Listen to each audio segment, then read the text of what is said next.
guys, so I done a couple tutorial videos on how I set up my wheel for a couple different games, Project Cars, Assetto Corsa.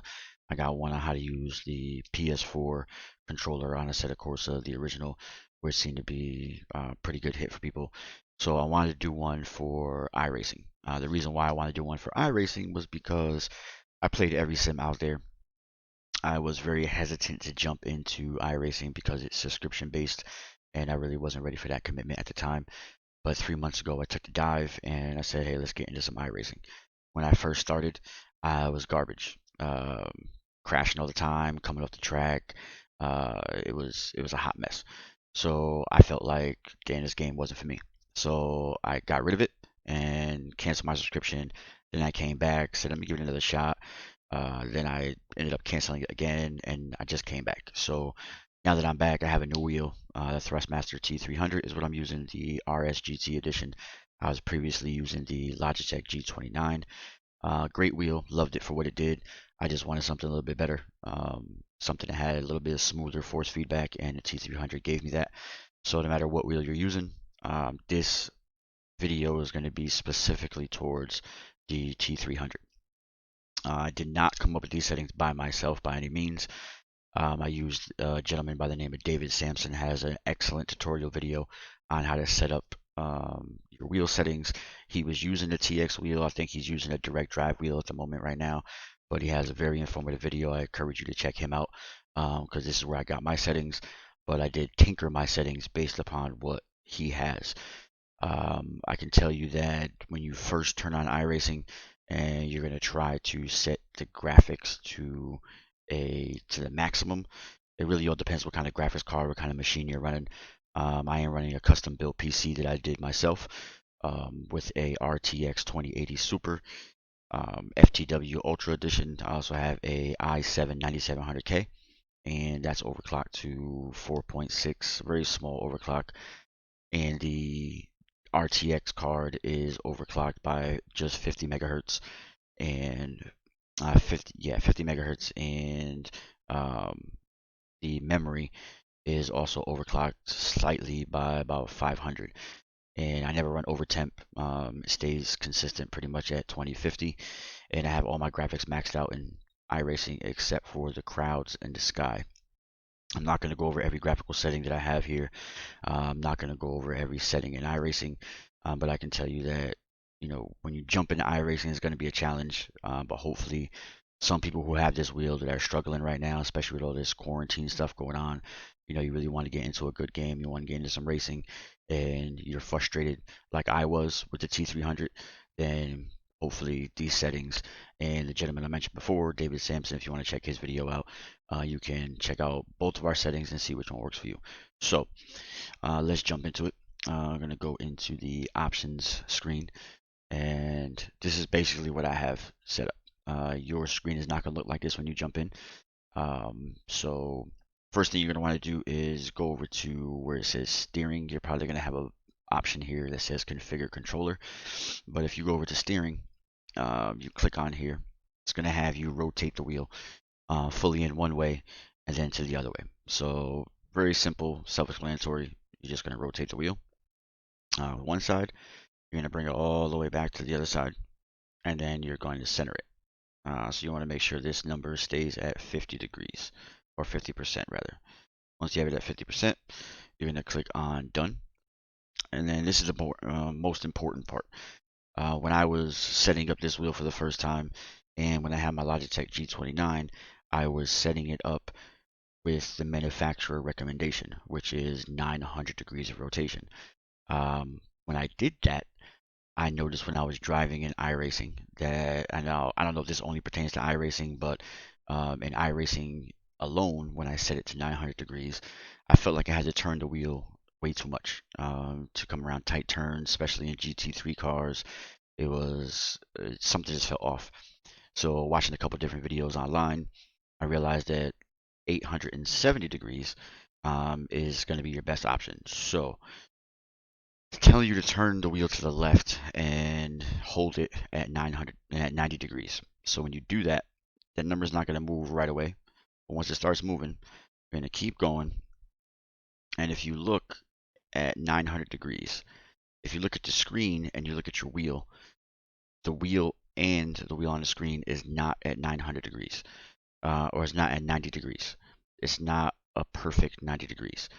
When you put it at not 870, that wheel is dead on at 90 degrees. So that's what you want to set it at. That's going to give you a better turning radius, especially when you got to come around tight corners. You're not going to have to turn the wheel as much. It's just going to be an overall better experience. So I encourage everybody to put it at 870. If you don't want to put it at 870 and 900 works for you, then by all means, that's your prerogative. You can do what you want. But 870 works for me, along with many other people out there. So now that that's done, you just click on done. You're going to click on your pedals. This is, again, self-explanatory. Hit the gas pedal one time, hit done, hit the brake pedal, good, done. I don't use the clutch. I use paddle shifters. I don't have a shifter yet. I had one that was working with my G29. That Logitech shifter does not work with the T300 unless you have an adapter, but I am going to get a Thrustmaster shifter eventually. So I just leave this as default and click done. Now that setup's complete, you're all set. So you notice that the wheel range is at 870. The map range is at 870. I never touch these. I leave these alone.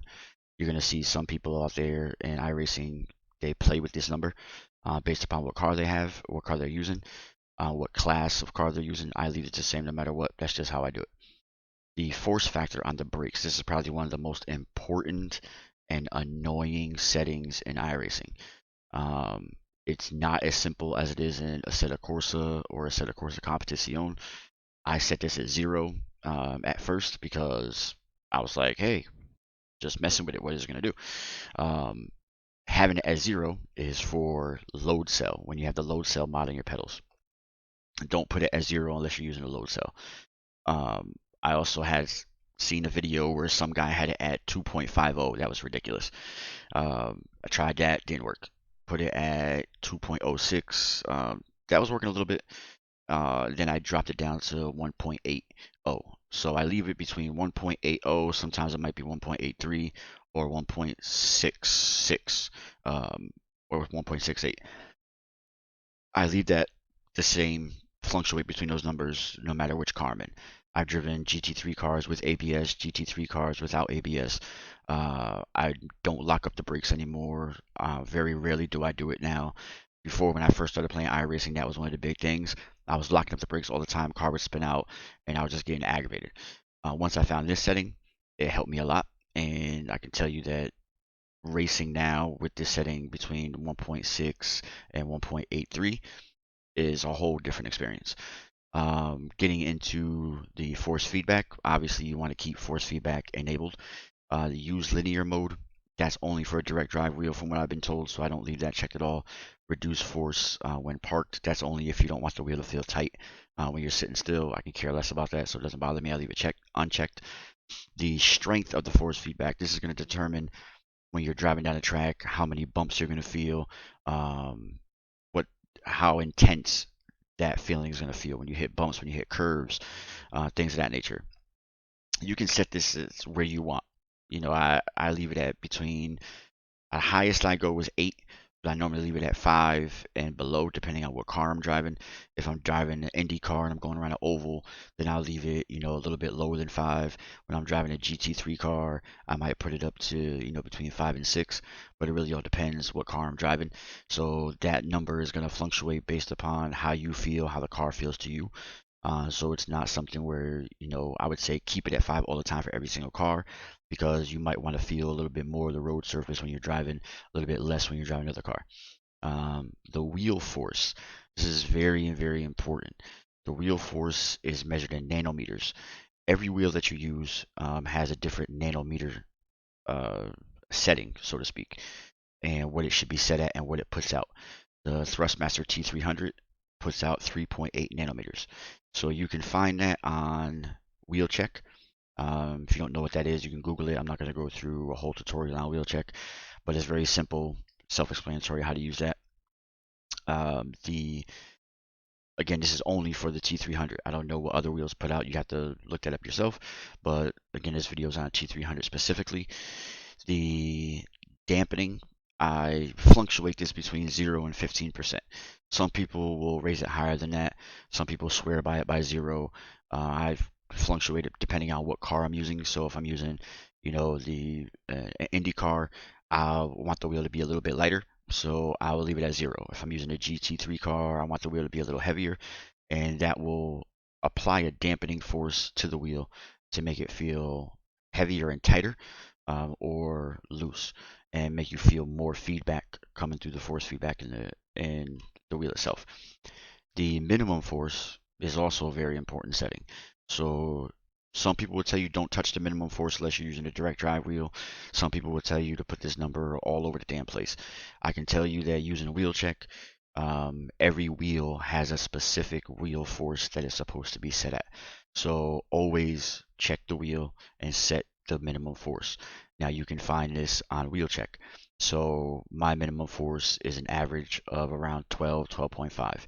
So that's what I use is 12%. That setting never changes. I never lower it. I never raise it. It stays at 12%. Your field of view is basically how close you are to the wheel when you're in cockpit view.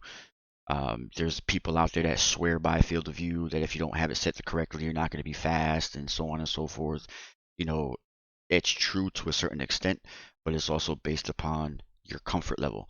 Are you going to be comfortable, driving in the sim with you being that close to the wheel or being that far away?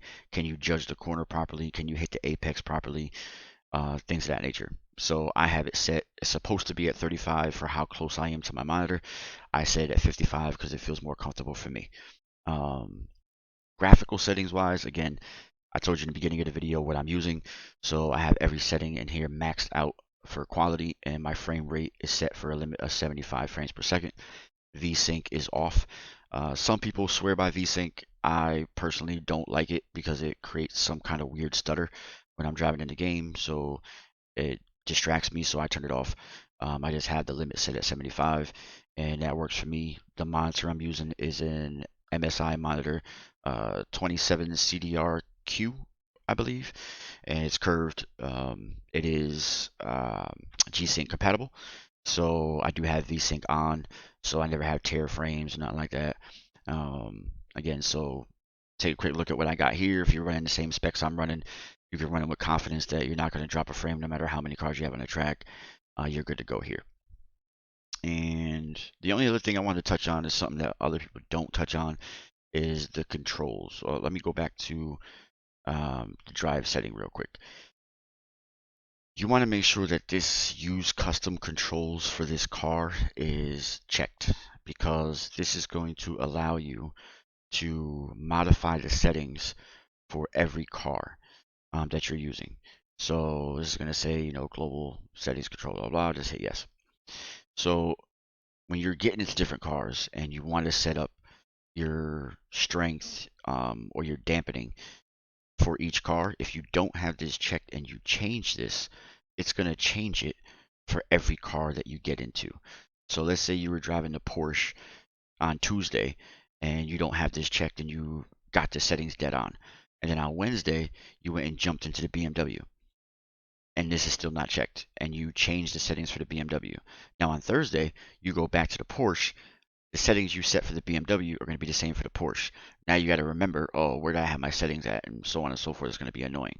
So just keep this checked and you'll be good to go. When it comes to controls, I have these set specifically to how I want them, they feel comfortable to me. So whatever feels comfortable to you, you can do that. I don't have a keyboard tray on my desk, so my keyboard is on top of my desk, so it's difficult for me to reach over while I'm racing and touch a button.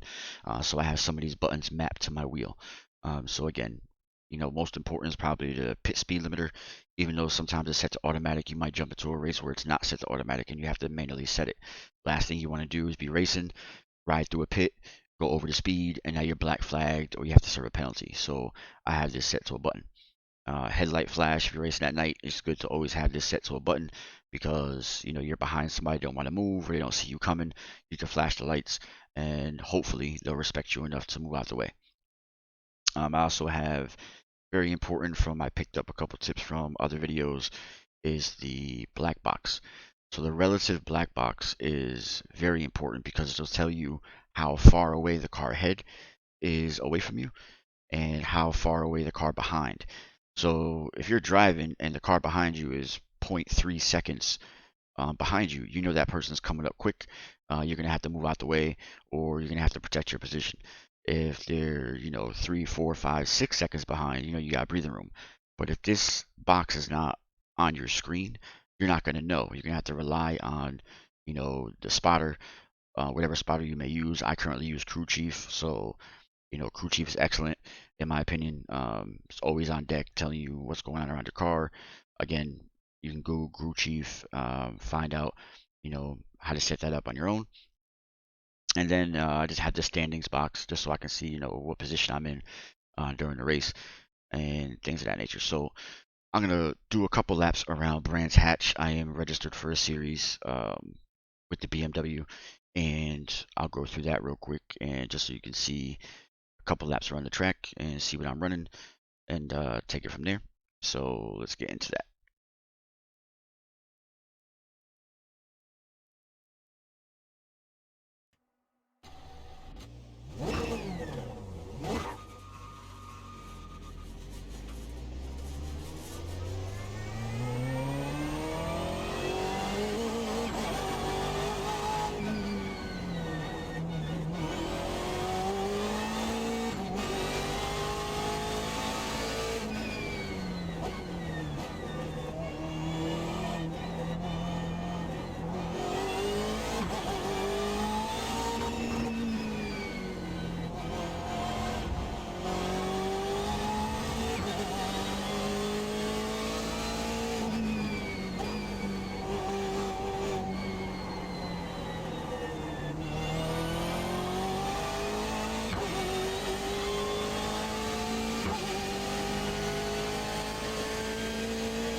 That lap time was 1:27.84.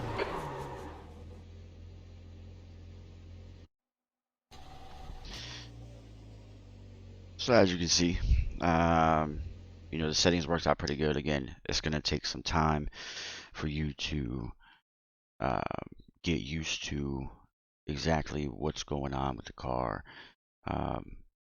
How everything is moving around the screen, the control of each car. It's not easy the first time you get into the car. You're gonna crash, it's a given.